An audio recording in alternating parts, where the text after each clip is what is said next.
Howdy, howdy. Welcome on into the pre-show before the free show on a Friday. Once again, I'm zoomed in.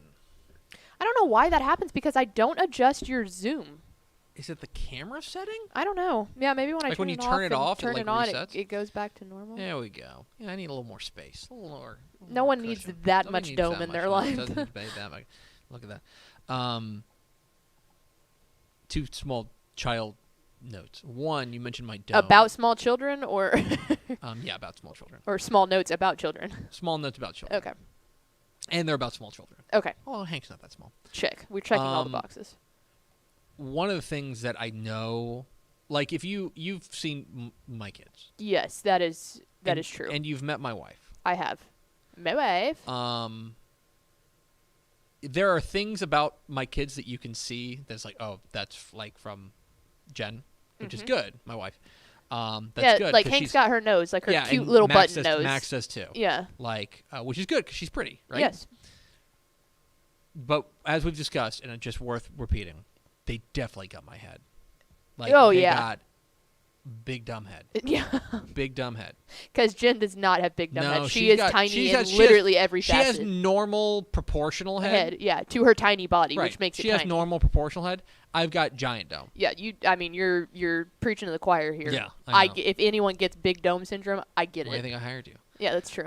There's that. Second, solely based off the circumference of my head. Secondly, I want to mark the time because Max is gonna be 2 months old on in about 10 days. I mean, it depends like what you consider 2 months old. He'll be 8 weeks on Monday or on Sunday, but Okay. he was born the 5th, whatever. All that's to say, last night slept for a 5-hour stretch. Look at that. Wow. Yeah. Not even 2 months. Went to bed at about 10:45. In fact, it might have been 5.5 because went to bed about 10:45. He starts crying. Okay, whatever. Jen like nudged me. She goes, "What time is it?" 'Cause the clock's on my side of the bed.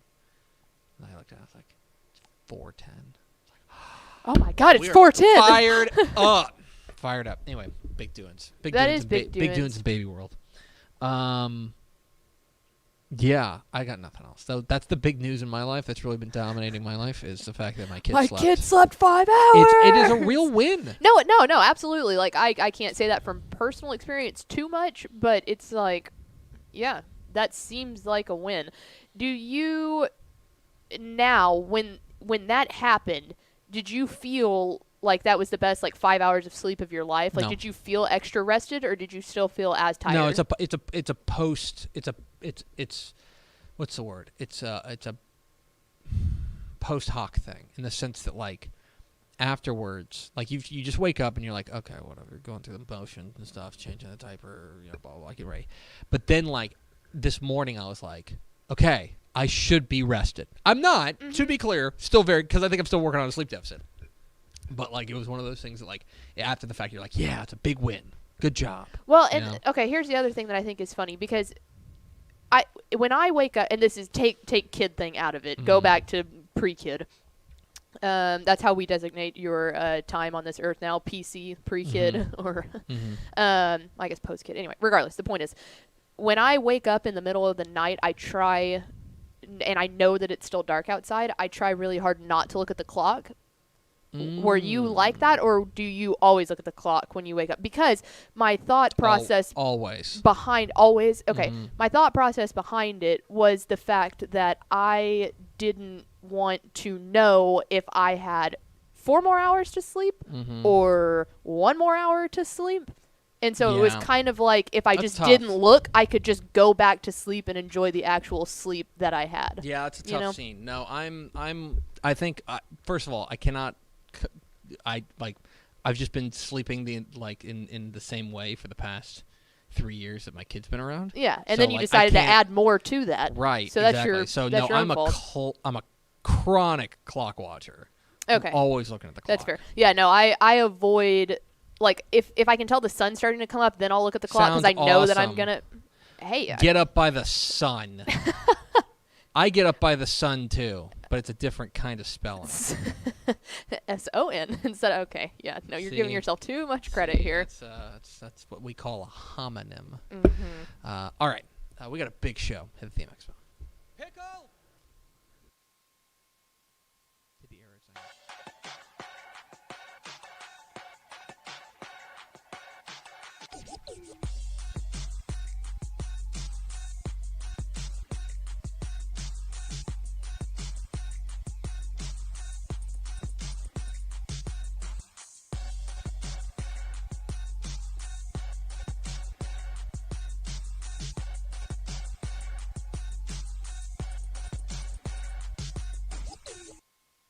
Yes, y'all. From the Dave Campbell's Texas Football Mothership here in beautiful Lewisville, Texas, it is Texas Football Today. I'm going to swing over here. A show on the internet, a show that's being produced on the fly. Should I do this? You're doing great. Okay. My name's Greg Tepper. Everyone's like, who is this person? I'm not going to show. No, not yet. We're going to let the suspense build. My name's Greg Tepper. I'm the managing editor of Dave Campbell's Texas Football Magazine, TexasFootball.com, a corresponding website. Let me move this too. Thank you for spending part of your day with us. Whether you're watching us live on TexasFootball.com, Facebook, YouTube, Twitch, Twitter, all the places, or you listen to us on the podcast. You like this? I love them. I'm taking Or you with me. listen to us on the podcast. I'm going to drag it out.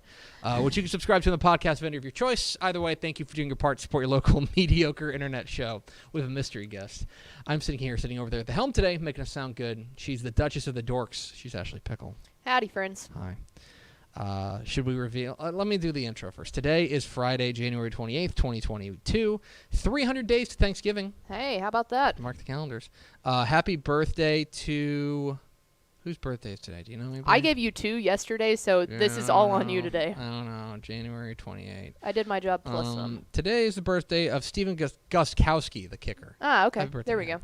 This is episode 1322. I guess you put the lower third on here. We can reveal Oh, it. shoot. Darn it. Yeah, That's I did. fine. I saw it. Wow! We are joined in studio by the director of athletics, I should say. Yeah. I know I gotta be careful with my, You can do it how whatever. whatever. You can name me whatever. I just call you Don't give Doc. him that. so, You don't want to know all the nicknames he comes up with. No, this is somebody I have great respect for. Okay. You know what I mean? Not me is what you're saying. I'm not going to disagree. It's the director of athletics for the UIL, Dr. Susan Elza, joins us in studio. Hi, Doc. well, hello. It's been a minute. I think I guess I saw you at state, Yeah. but you were Seems like yesterday. Though. yeah, but you were running all over the place at state championship Yeah. games. I mean, there's just a lot of people to talk to. Yeah, you're popular. Well, not me. I mean, there's just you got questions to get answered. Yeah. Well, and especially I would say this year with everything going on, and we've got a few different questions. If you've got some questions for the UIL athletic director, Dr. Susan Elza, you can put them in the comments. We'll get to a few of them here in a moment. This is helpful And Honda. I may or may not answer. Yeah, we'll see. Helpful Honda Mailbag Friday. Do we have a read for that, Pickle? Oh, yeah. Keep talking. We're doing great. We're fulfilling our sponsorship obligations.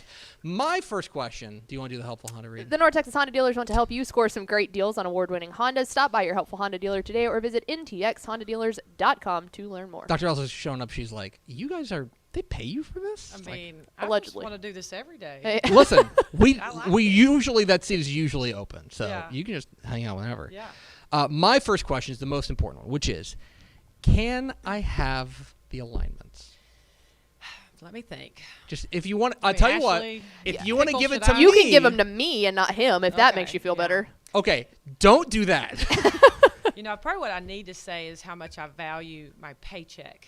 And, That's fair. you know, I can respect And that would be in doubt. day-to-day living is really important to me. And, Mhm. you know, paying for my house and Yeah, that- groceries and gas money. So the answer is no. Because that's the thing is and I think there's a question of like, why is it such a tightly kept secret? Because this is like, there's a couple things that are pretty sacrosanct for you guys, and this is like the one. It's like, nope. This is y'all's magazine cover. Exactly To right. put it in our Yeah. perspective. Yeah. And it strikes me, the more I've thought about it, I guess the whole point of it is it just comes down to one of the kind of core values of the UIL, which is like, we're gonna treat everybody the same. Everybody gets it at the exact same time. It doesn't Sure. matter if you are, if you're the biggest school, the small school, the richest school, the poorest school. You're gonna get it all at the same time. Yeah, for sure. And you know, it's been 7 years. This is my 7th year at UIL. It went so fast, and the majority of my career was spent up here in DFW. But I know the one thing that, you come in and you're kind of scared of it because you're hearing all this stuff on the outside and how top secret it is, and you're like, what are they going to tell me on this secretive stuff? And I'm going to tell you, Dr. Braddock and Dr. Harrison, they, by no uncertain terms, are you not clear on what will happen if that's leaked out? And I mean, seriously, it's a, for UIL and the history of UIL, it is, one of the best kept secrets, and there's a reason for it, because you don't want anybody to get any sort of competitive advantage by having some knowledge. It's hard enough for schools to get games and things like that, and then if they did find out, any secret with it, because everybody thinks it's about competitiveness and it's about that geographic location, and there's so many opinions that, you could have gone east and west instead of north and south, and it's interesting. So yeah, it's you get in there and you're a little nervous even being in there because you don't want anything to slip or say anything just in conversation to somebody like you, Pickle. I don't want to slip anything with you. Yeah, exactly. Well, exactly. Right. Just ignore the microphone in front of your face. Is all we're saying. If you just want to go to her and tell her where Lano is, she'll be fine. You know what I mean? That's all she needs. That's I care about. That's what she wants to know. I know. I know. Is it? I know that every, and you've been on the other side of it because as a long-time athletic director, you've been on the other side of it. So the emotions and the feelings for coaches and administrators around the state right now as we're, 6 days away from UIL realignment. Yeah. Now on the other side, do you get that same kind of feel? What are your emotions this time of year? I think you're just equally as excited. But most of the things we aren't going to hear is not going to be applause. It's going to be, why did you do that to us? Yeah. And so you are, you go back and look at it and review it. And we're doing that as a staff. And, even myself personally going into next week, I mean, where the hot conversations are going to be. And we're not trying to make them hot. I mean, our maps change, schools change. We add, a ton of new schools, each alignment. They drop, they go up, they go down. And it just completely changed the landscape of the map and who they're competing against. And it's just, I don't know. It's I feel anxiety over it. There's no doubt.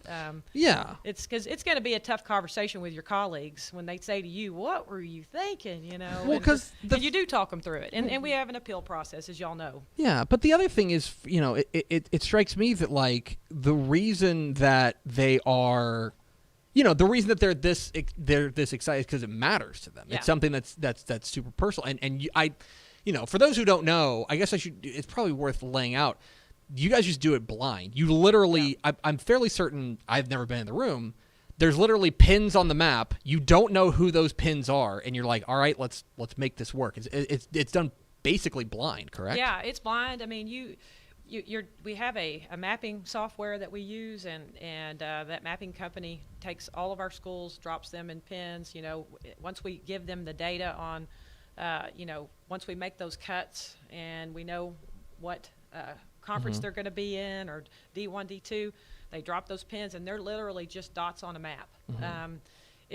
At some point, there's an acronym added, but I'm going to tell you the acronyms don't always match, what you think would be the acronym for it. So you truly do not know what schools you're looking at till the very, very end. And, we're running mileage. We're running time travel. I mean, so it's a very comprehensive process that's become more efficient now that we're using the mapping software. But, we do not know who the schools are usually until the very, very end. Well, I imagine that from your perspective, that there has to be a sense of tension for you, because that on Thursday – you could do the best job in the world. You could do it perfectly, and somebody's ox is getting gored. Yeah. It's going to happen. So I imagine there has to be that kind of tension, that you're feeling right now. Well, I don't know if I look at it as ox is getting gored. I mean, wow. To each their own. Sounds intentional. But somebody's going to end up on the short. Somebody's going to get something that's going to make them upset. I could sit here right now and think in my head of some that people are going to go, wow, that is a tough district, and that's when that ox feels like it got gored. So and I mean, I think that's part of what makes it exciting, and I think the fact that we do it every 2 years is, our change and growth in this state is just so, there's so much, it ebbs and flows in certain areas of the state, and it's I don't know. Yes. I mean, there's going to be some controversy. There always is. And it's not necessarily any controversy that we caused. I mean, it's just people are going, why would you put all those schools together? That's a tough district. And you're like, it's geographic location. Look at it, So it's tough. Well, and the other thing is especially, I don't know if you know the Dave Campbell's Texas Football, we're a magazine that covers football in the state. I've heard about it. Okay. I've heard about it. But it's also worth remembering that, like, you guys are drawing alignments not just for football. You guys are doing it for basketball and volleyball and sports across the landscape. And so while we get in the bubble and we're gonna break these things down on Thursday from a football perspective, you guys have to think about those other sports as well to make sure that you're doing right by them as well. Yeah, so we do the first three, volleyball, football, and basketball. The question was asked the other day, why do we not do them all at once? And number one, I don't think time-wise we could, be able to start this process in October and have it finished by February with all the maps that we have. There's not enough bandwidth there. No. Mentally. I mean, we wouldn't. And because we don't want the other sports to feel slighted in any way, and y'all know that's how it goes. Mm-hmm. I mean, there's always that comparison. You're doing football and you're not in basketball and volleyball and you're not doing the other sports, but we also have that appeals process that becomes really important. So if you did all those map and the appeals are granted, it'd be fruit basket turnover going back to change all those other districts. Mm-hmm. So we wait to the release. We'll start those other maps. Not next week, but the week after, and our goal is to have those out by March 1st, somewhere between March 1st and March 15th. Somewhere we've got state basketball at that time too. Mm-hmm. Yeah, because you guys got nothing going on these days. We don't. Especially not in the spring. No championship events. Yeah, I'll tell you, that's, everybody feels the spring. All right, I want to go back to July because it's a fun topic for us nincompoops in the media. But for the first time, I believe it was Dr. Harrison at THSCA Coaching School and Convention mentioned Class 7A. Yes. Yes. Can you give? We know it's not coming. For those who know, it's not coming this alignment. Yeah. We know. Don't be looking for a 7A. Don't look for 7A. That's not a surprise. But do you guys have a timeline in mind? What's the status there? And he was just interviewed on this last week, and I was asked a question off of that too. So. Will we have 7A in 24-26, that next alignment? And, we've got, our processes, and most people do, that we have a legislative council made up of 32 superintendents, and we meet twice a year. That council will be key in anything that we change in the alignment process. So as soon as we finish this one, we'll get together as a team, as a staff, and, come up with ideas. And there are some ideas out there that are kind of floating around with the 7A and what it'll look like. But the best way to put it, we are so compressed in those 500 schools roughly that we have in 5A and 6A that it's causing a lot of issue in 4A. There's a lot of disparity from top to bottom. And even when you look at 3A was a little better this year, 2A has quite a bit of disparity. So if we do something creative at the top, and everybody in their head has 7A, it's just all the big schools. Yeah. I mean, y'all, we don't have enough big schools, So and to that point, not to interrupt, but like not only are there not enough big schools, but the big schools you're talking about, they ain't close to each other at all. No. And so there are some creative things. The good thing about our staff and the way that Dr. Braddock and Dr. Harrison lead us is that everybody comes to the table and you're going to throw your ideas out there, and then we're just going to start cobbling it down. And there's a point where we would have to take it to our council, and we really only have 3 council meetings before the next alignment starts. Wow. And, wow, I didn't even think about that. Yeah. So it's that part on our end becomes a little stressful. I think Dr. Harrison said it best the other day. We may need one more alignment before we can get to the 7A, because like I said, that compression that we've got, I mean, you could, if you look at it, and I know y'all analyze it in great depth, but we could take that 5A number and add more schools, but we would have like 15 team districts, you know? Yeah. I mean, so those are some of the things that we've got to figure out. How do we resolve this, and what does the 7A look like? I want to go back to the 2021 football season, where, and I believe we talked about this briefly on Bally, but I have not slept a lot since then, so you'll have to, forgive me if I ask the same question. You're making baby excuses. Lord have mercy. All the time. Anyway, all that's to say, we go back to 2020, which was a season, I think, everyone is happy happened and never wants to do again. Yeah. I believe sure. around here we estimated about between 11 and 12% of the games got canceled. Yeah. This year we haven't run the numbers quite yet, but significantly fewer cancellations. Sure. From your perspective, when you take a look at the 2021 football season, I have to imagine you guys are just overall pretty pleased with the way that things went. Oh man, I mean, that year that we got through it in 20, I mean, it was a celebration. I mean, y'all were celebrating, we were celebrating, the schools were celebrating. I mean, I'm so proud of our coaches. That's really who carried those seasons, and our administrators and athletic directors and everybody. And so last year we were raising our hands in victory on that second state championship, if you remember back. And this year, I mean, it was a full year. I mean, had some hardships for some teams, but nothing that completely disrupted the season like the previous year. And so to me, this year was even a bigger celebration. And then on top of that, our games were just incredible. Yeah. And I don't know, it was fun. I don't know how y'all look back on it, but I don't know, it all made us all better, and we had to learn how to do things a different way, but we didn't give up on what we believed in. Yeah, I think it was one of those things that I will remember the stress. Yeah. I'll remember kind of the thinking of like, okay, how in the world are we going to do this? Yeah. But then I'll also remember getting to the end of it and being like, the season's over. It happened. We did it. Yeah. Great. Oh my gosh, can we please be better in 2021? And again, I just go back. I remember when we were trying to figure out, and Dr. Harrison was very key in that. I mean, he was having to kind of take the lead with just some of the governmental involvement in what we were doing, both with TEA and at the governor's level. And we were, you know how it is. You want it to happen so bad. You're almost fighting internally for the same thing, but it doesn't feel that way. It was like we were fighting against each other. And I only say that to say that's how bad we wanted it. But the one thing I know is very common for us at UIL was if we can get this in the hands of our schools, namely our coaches, and be very prescriptive, we're going to keep kids safe. Mm-hmm. And if y'all remember all of our protocols and everything that went with that. And I mean, I'm a coach at heart, and I knew how seriously they were going to take anything that we issued because they knew the season could be removed if they didn't follow those protocols. And I mean, it could bring a tear to your eye when you really think about it, because that's how much kids mean to coaches. Yeah. Well, and it was wild too, because like obviously being in locker rooms all the time or hearing the coaches talk about like, oh, be adaptive, be ready to respond to things. Then it was kind of like we felt like we even got slammed with that, just being a part of the media with it, going, oh shoot, we can figure it out. Like we don't know how we're gonna get there, but we can do it. It was crazy, and y'all's coverage is always just second to none, and it was awesome. And you gotta stop that. Yeah, don't say nice things about it. Okay. I know. Just me. You can say. You're heading over. Pickle's awesome. You're heading over to. Thank you. There you go. We need more of this energy in here all the time.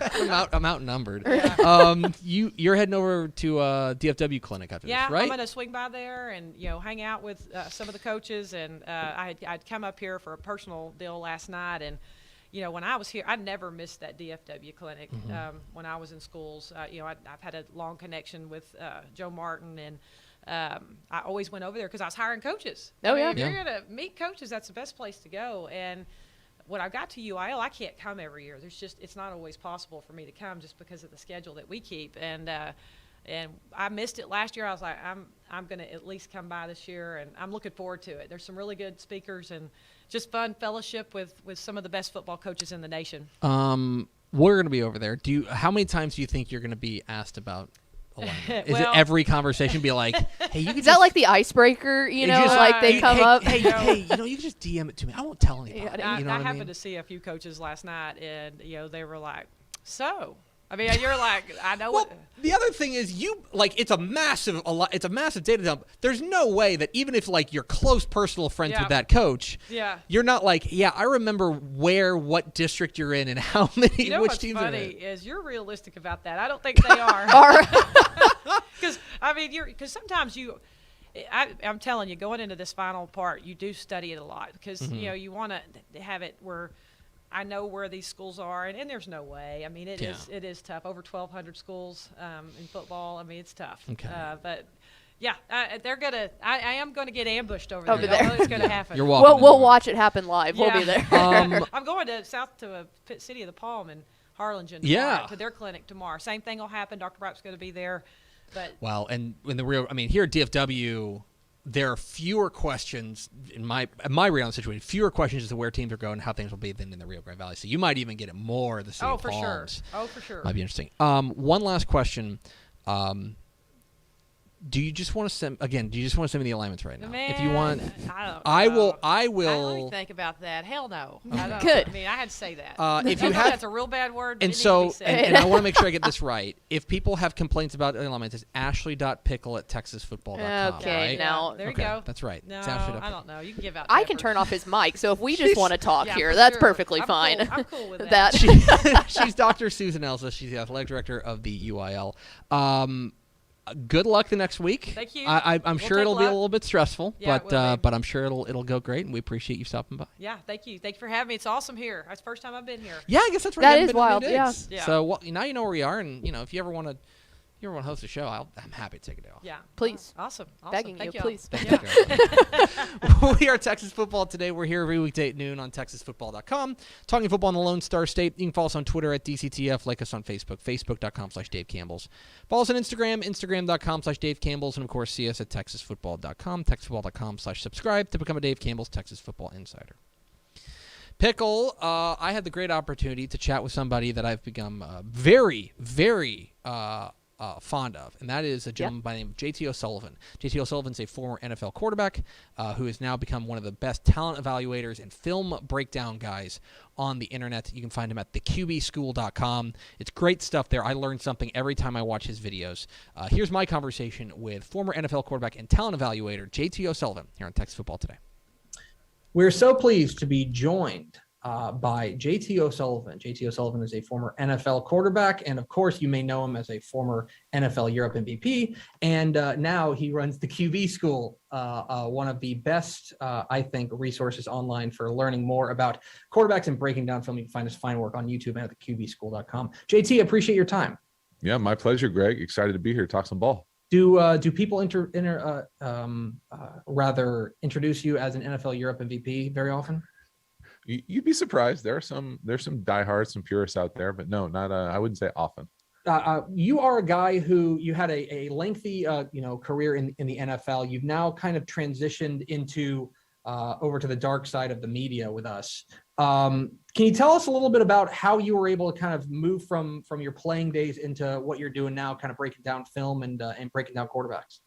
Yeah, I guess I don't really put myself in that world, I guess, as a privilege, but no, that's no shot at you, y'all. I appreciate the media for a long time. I probably wasn't as good as I should have been when I was playing, to be honest with you, with the media, as a fair kind of critique. But it's been a bit of a winding road to kind of exactly what I'm doing now, and I love what I'm doing now for a bunch of different reasons. But basically, always thought I was going to coach football. I was a Division II non-scholarship athlete, got no kind of scholarship offers coming out of high school, and so got a chance to play some great Division II ball in Northern California, had a great experience, and then just was fortunate enough to keep playing and really kept playing, for nearly a decade. It bounced around quite a bit. And then when I was done, I kind of had pivoted a little bit aspiration wise, just because I had seen what it's like to coach, and I had moved so much playing that I just didn't want to do that, to be honest with you. More than anything else, I probably still had the aspirations to compete at the highest levels. I didn't like it. And so I didn't like what it looked like lifestyle wise, and was fortunate enough, didn't have to do it. And so the next best thing I thought was maybe athletic administration would be slightly more stable. And the reality is that it's probably not. I was probably a little naive, but I still think the athletic administration thing was a great transition for me for a few different things. One, I certainly love football and obviously enjoy it, but I played everything growing up. Like I think most, many people did. And so have an affinity to, baseball, basketball, all of the above. And so really enjoyed kind of trying my toe in the athletic administrative intercollegiate athletic world. And the league does a great thing. If you're vested, they will pay for you to go back to grad school, a pretty significant stipend every year. And so I felt, as a Division II non-scholarship guy, I was like, well, I better take advantage of this money. I'm not leaving cash on the table when it comes to that regard. And so went back to school while I was playing, got my master's in the off season. And then when I was done playing, I kind of, right at the end, I had got accepted into a doc program, and just kind of, it was a nice bridge transition towards getting that terminal degree.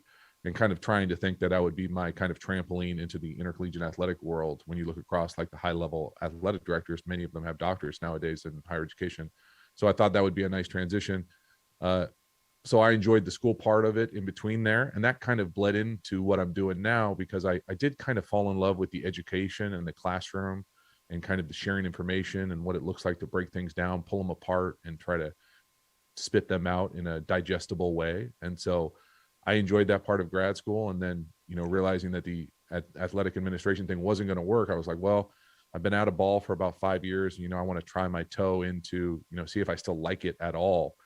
And so the YouTube thing kind of came about because my brother is in the podcast world, and he was really animate about, he wishes if he could start over again, he would, maybe veer more towards the video YouTube world as opposed to the podcast world. And he was like, I'll help you set it up. And so that was a few years ago. And it's kind of, I basically told myself I put my head down for a year and see what happened. And I really just fell in love with it for a few different reasons. I can pick and choose whatever the hell I want to talk about, but then it's fun. And I enjoyed this part of it. And I have a blast interacting with a community that enjoys it as well. And so it just kind of continues to grow and grow. Well, I love watching your stuff. I feel like I learned something, every time I watch you break down film, and you've done it for college stuff, for pro stuff. Obviously in the NFL playoffs, you've been pumping out a lot of content with this outstanding quarterback play. I'm interested, when you're watching a game live, how are you consuming the game? Because I have to imagine that the difference between you, former NFL quarterback, and a guy who functionally breaks down film for a living. You're watching it differently than maybe John Q fans. So how are you watching your average random Sunday night football game? Well, I'll give you a couple different answers there. The first one is disappointing. I don't watch a whole lot of football live, just for a few different reasons. I got 3 young boys. Our weekends are pretty filled with their activities, not necessarily my kind of leisurely activities. And while this does fall into quote unquote a job, it's not a real job. So I can do it whenever I want to do it. Right. So I don't watch a whole lot of like sit down broadcast view, but if I were to, I think the main difference would be I just don't watch the ball probably as much as, John Q fan. And that depends on a few different things, whether, maybe I know a coach, for one of the teams and I want to, hone in on their position or whatever, or maybe, a real old guy maybe played with, those types of things. But I enjoy watching the line of scrimmage. I'm the last few years, I've been a high school head football coach out here in San Diego. And so certainly understand the importance of the line of scrimmage. And I really do think that that's a massive impact, especially on the quarterback game and the pass protection world. So, and it's just one of those things for the broadcast guys. I can only imagine how hard it is to do those national games, color, play-by-play, et cetera. You just don't have time to get into the depth and detail of what's going on at the line of scrimmage because the game moves so fast now, especially at the college level where you're snapping plays all the time. And so I enjoy watching that part of it just because I think that that's really where you can make some significant kind of improvements and as far as what's really going on in the game, as opposed to, checking the stat line to see what someone's efficiency rating is or QBR or something like that. You've now been out of the league for a few years, about a decade. And we hear all the time how much the game is changing, how rapidly the game is changing. I guess I'll just ask you the question. Is the game changing that rapidly? How different is the game now that you're watching? Let's specifically in the NFL. How different is it now than and schematically than it was when you were, in the quarterback room for the Chargers in 2010 or the Raiders in 2010? Yeah, I think it has probably changed a significant amount over the decade. Is it 1 year, there was a huge surge versus another? No, but over the course of 10 years, I think there has been a number of different things that have impacted the way the game is played. The ones that come to mind immediately are just the rule changes to protect the quarterback, and really the rule changes to protect the health and safety of everyone. I think has made the game better, maybe a little bit hard for some quote unquote, older cats out there with how they think about the elements of toughness in football. But I really think it's made the game better. It certainly impacted the quarterback position and how the offensive plays, as far as being able to protect the quarterback, protect guys downfield, hitting with the helmet, those types of things. And so it's made it a little bit of a more, for lack of a better way to describe it, a little more 7-on-70 on the perimeter. And, that's impacted the stats, that's impacted completion percentage. I also think that the game, because of those rules, has evolved to take advantage of the perimeter and the speed and what that looks like, whether it's throwing the ball, whether it's RPOs, whether it's, the talent at the quarterback position. I think better talented players. No offense to me 20 years ago, but more talented guys are playing the position. And so it's all of those things kind of compounding to have this output of what Sundays have become. And I think, you look across the landscape of the league, especially at the top tier, it's pretty special quarterback play right now. It almost feels like you're in a golden age of young and old guys playing together at a really high level. You mentioned that you're coaching football out there in California, and so I presume you're working with quarterbacks. And I know there's a lot of quarterbacks who are watching and coaches who are watching. As far as quarterbacks who want to make sure that they're taking that step to the next level to be as good as they can possibly do. What are the one or two things that you would give as far as general advice on what to focus on to take your game to the next level as a quarterback? Well, I mean, that's a tough one. I'll give a few different angles here. So the coach in me wants them to be the most coachable player that is available in the program. And so really being able to be explicit with the coach and want to understand what is the intention of what we're doing. Are we running the wing tee? Are we running the slot tee? Are we running the air raid? Are we running the option? So I can, become a master at what we are. And from there, I think it comes from just being able to build on that knowledge. And obviously every relationship is a little bit different, whether you're the head coach, quarterback coach, coordinator, quarterback coach, all those types of things. And just understand how relationship oriented that position is and how optically relational it is. But then skill wise, for me, I'm always looking at accuracy and ball control. And so, that's not everybody can throw a 95-mile-an-hour fastball. You just can't. And if you coach high school football long enough, sometimes you're going to roll out there with maybe not the same skill set that you would love to have all the time as a coach at that position. And so being able to really maximize what that player does well, what you do well as a player. Now, obviously you want to work and kind of sharpen all the tools that you have available to you. But for me, it was always about, hey, what's the expectation on this throw? What is the tempo of the ball supposed to look like? Can I make this throw? Can I make a far wide field comeback throw? And, if I can't do it, it doesn't matter. It's not the end of the world. It doesn't mean you can't play the position. And for me, I'm always looking at that accuracy element of it. And then do you have all the clubs in the bag? So can you drive a ball? Can you show some touch? Can you layer a throw in? And not every program asks you to make all those throws, but I think once you get higher and higher in ball, you will be asked to make all of those throws. And then the things that you really work on yourself, which are a little bit tough because I feel like there is this like veil of secrecy as far as like footwork and, a stroke as far as the consistency and arm angles and things like that. So much of that to me is just being able to be as efficient as possible. But if you don't have access to the information, like I feel like there are so many good quality, quote unquote gurus out there that will work with the footwork, work with the base, work with the balance, work with the torque, the biomechanics of it, that even if you're not willing to pay the crazy fees to go out there and get the one-on-one, you can still get enough of the baseline information to have an idea of what you need to work on and just be consistent in your stroke. So if you're consistent with your ball control, with your accuracy, and you develop a bunch of different clubs in your bag, I think you got a great opportunity to be successful spinning it. I would be remiss if I didn't ask you about some of the action going on this weekend. Specifically, here in the state of Texas, there's two guys we've got our eye on. One in LA with Matthew Stafford and one in Patrick Mahomes at Kansas City. Both Texas boys. I'm a football dummy. I can tell you those guys are pretty good. From your perspective, when you watch them, what is it about maybe those two particular guys that really impresses you? Well, I mean, I don't know where you start and stop with Patrick Mahomes, really. I think it's a little bit interesting this year just because maybe for whatever reason, and I certainly haven't gone back and unpacked every single snap of the Chiefs all year, but seeming to somewhat struggle in their own kind of way earlier in the year to right that ship, to be able to play how they're playing right now. And that game just coming off the Bills Chiefs kind of epic quarterback masterpiece was pretty special on so many different levels. So, I think it's hard to kind of do Patrick Mahomes justice as far as saying what you're going to watch for, what you're not. I think right now you just kind of take it in and enjoy it. That's the thing. I feel like sometimes you catch these guys in their prime around great talent before they've had the opportunity to kind of go their own separate ways for whatever reason and just enjoy it. And so that's what I try to do with Patrick Mahomes, Andy Reid and company. Matthew Stafford, I think, is a little bit more interesting of a story and kind of an unpacking just because of what he went through in Detroit.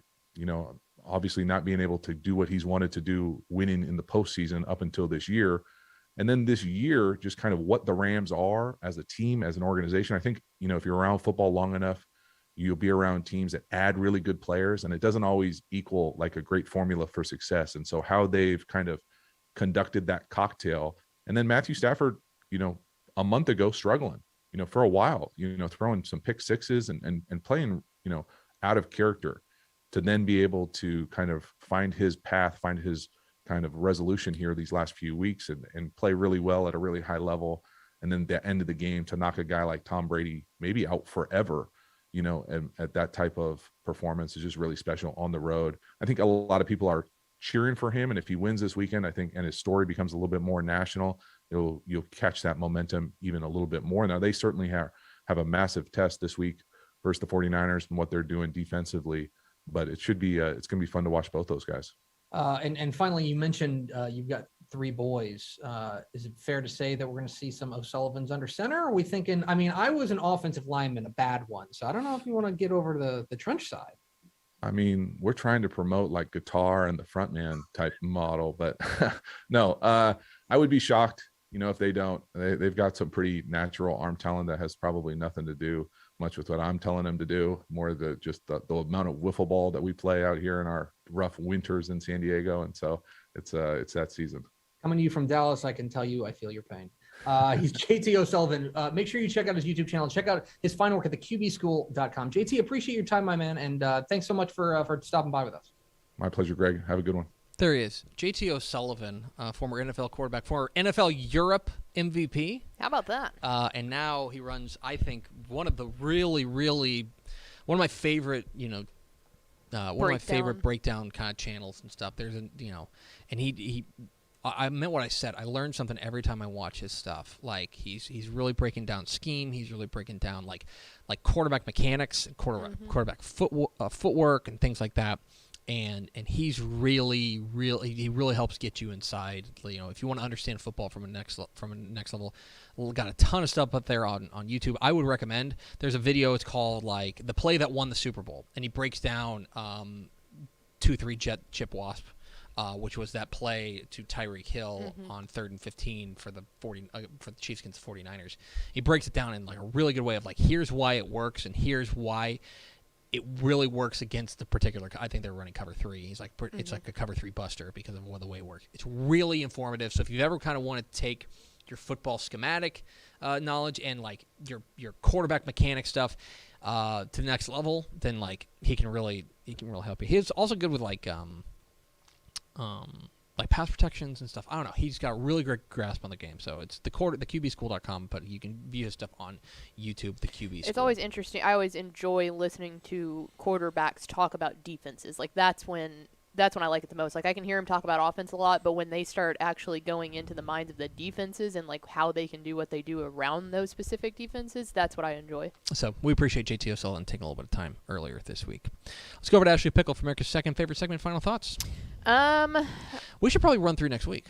Yeah. Well, first off, too, if anyone happens to be listening to this right now and you're going to be at the DFW coaching clinic, come by and see us. We'll be there.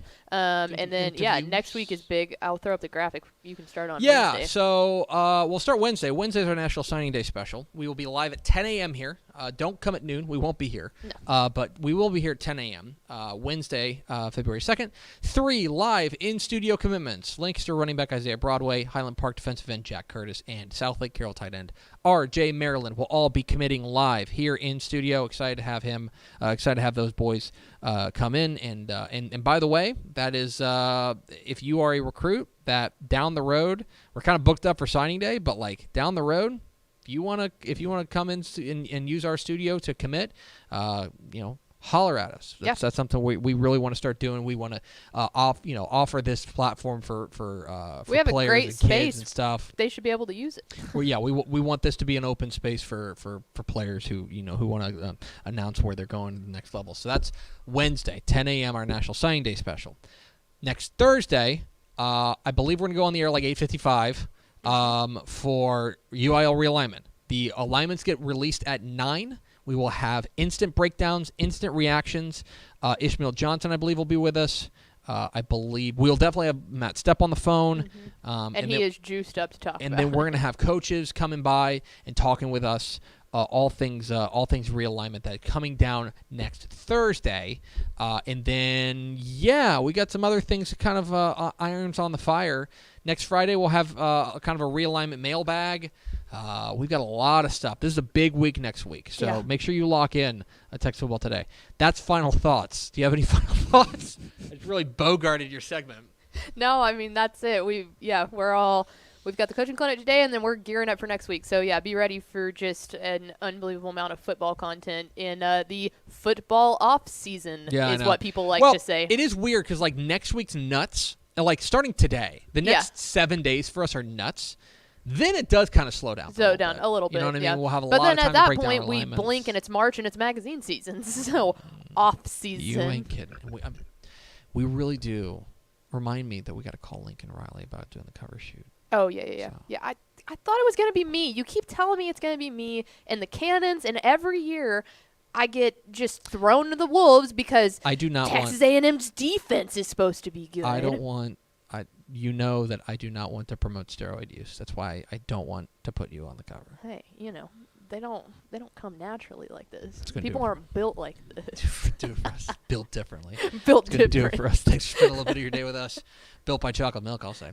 Follow us on Twitter at TCTF. Like us on Facebook, facebook.com/Dave Campbell's. Follow us on Instagram, instagram.com/Dave Campbell's. And, of course, see us at texasfootball.com. Thanks again to UIL Director of Athletics, Dr. Susan Elza, for stopping by, and to former NFL quarterback JT O'Sullivan of the QBschool.com for being our guests. For Ashley Pickle, I'm Greg Tepper. Vince Young, please get your Player of the Year trophy. We'll see you Monday on Texas Football Today.